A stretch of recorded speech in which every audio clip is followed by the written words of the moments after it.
சிறகடிக்க ஆசை சீரியல்ல அடுத்தது என்ன நடக்குன்னு பார்க்கலாம் வாங்க.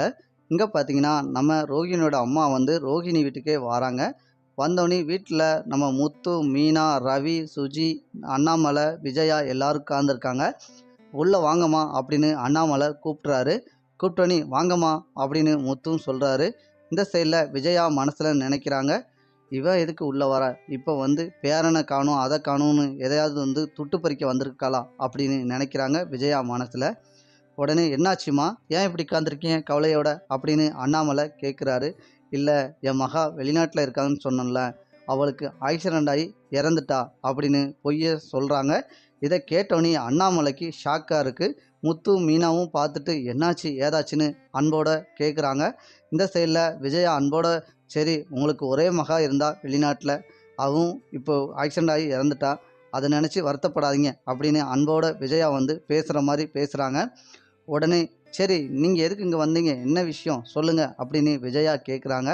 "இல்ல, எனக்கு சொத்து இதெல்லாம் இருக்குது, அதை கொஞ்சம் விற்றுட்டு வர வரைக்கும் ட்ரெஸ் வந்து இங்கே இருக்கட்டும்" அப்படின்னு சொல்கிறாங்க அவங்க ஆச்சி.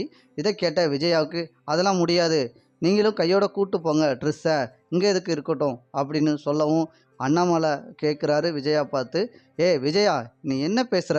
கொஞ்சமாவது உனக்கு மனசாட்சின்னு ஒன்று இருக்கா? அந்த சின்ன பையனை பார்த்தா கூட உனக்கு இரக்கம் வரலையா? உனக்கெல்லாம் என்னதான் இருக்கோ தெரியல. கொஞ்சம் கூட யோசிச்சு பேச மாட்டியா? எதுக்கு எடுத்தாலும் அவசரப்பட்டு தான் பேசுவியா?" அப்படின்னு அண்ணாமலை சொல்றாரு. இந்த சைடுல, "சரியா சொன்னீங்கப்பா. நீங்க சொல்றது தான் கரெக்ட்டு.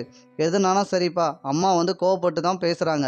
நீ தான்ப்பா எதிர்த்து பொறுமையா, நிதானமா பேசுறீங்க" அப்படின்னு முத்து சொல்றாரு.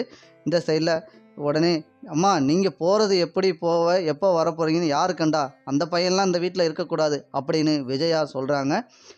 விஜயா, ட்ரெஸ் இந்த வீட்டில் இருக்கனால உனக்கு என்ன பிரச்சனை? அவன் இங்கே தான் இருக்கட்டும். அந்த பையன் ஏற்கனவே இங்கே இருந்தவன் தானே. இதனால் வீட்டில் இருக்கவங்க யாருக்கும் பிரச்சனை இருக்கா?" அப்படின்னு அண்ணாமலை கேட்குறாரு. உடனே சுஜி சொல்கிறாங்க, "ஐயோ, ஏற்கனவே அந்த குட்டி பையன் இங்கே இருந்த பையன் தானே, அவனால் என்ன பிரச்சனை? ஒன்றும் பிரச்சனை இல்லையே" அப்படின்னு சொல்லவும் விஜயா வந்து, "அதெல்லாம் உங்கள் பேரன் இங்கே இருக்கக்கூடாது, உங்கள் வீட்டுக்கே கூட்டு போங்க" அப்படின்னு சொல்கிறாங்க. உடனே இங்கே இருக்கக்கூடிய நம்ம மனோஜ் பேசுகிறாரு. "எப்பா, இங்கே பாருங்க, அந்த பையன்லாம் அங்கே இருக்க வேண்டாம். அது எனக்கு வந்து இடைஞ்சலா இருக்கும். அதெல்லாம் அவன் என்ன உன் தலை மேலயா வந்து உட்கார போகிறான் குட்டி பையன்? அவன் விளாட்டு பையன். அவன் வீட்டில் இருக்கட்டும்" அப்படின்னு சொல்கிறாரு முத்து. ரோகிணிக்கு எல்லா விஷயமும் தெரிஞ்ச ஒரே ஆள் மீனா தான். மீனா சொல்லி தான் இப்போ ட்ரெஸ்ஸு வீட்டுக்குள்ளே வந்து அம்மாவையும் மகளையும் பிரிக்கக்கூடாது, மகனையும் பிரிக்க வேண்டாம் அப்படின்னு நினச்சிட்டு நல்ல உள்ளத்தில் செய்கிறாங்க மீனா. இப்போ மீனாவும் பிரச்சனையில் மாட்டுறாங்க, நம்ம ரோகிணியும் மாட்டுறாங்க. விஜயாவுக்கு வந்து ஏற்கனவே வந்து ரோகிணி மேலே இப்போ கொஞ்சம் கொஞ்சமாக தொழிலில் முன்னேறி வந்ததுனால தான் பிடிச்சிருக்கு.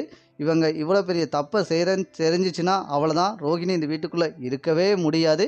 இப்போ அடுத்து என்ன நடக்க போகுது அப்படின்னு பார்த்தீங்கன்னா, இப்போ மீனாவும் நம்ம ரோகிணியும் சிக்க போகிறாங்க. அடுத்தடுத்த எபிசோடு இப்படி தான் நண்பர்களே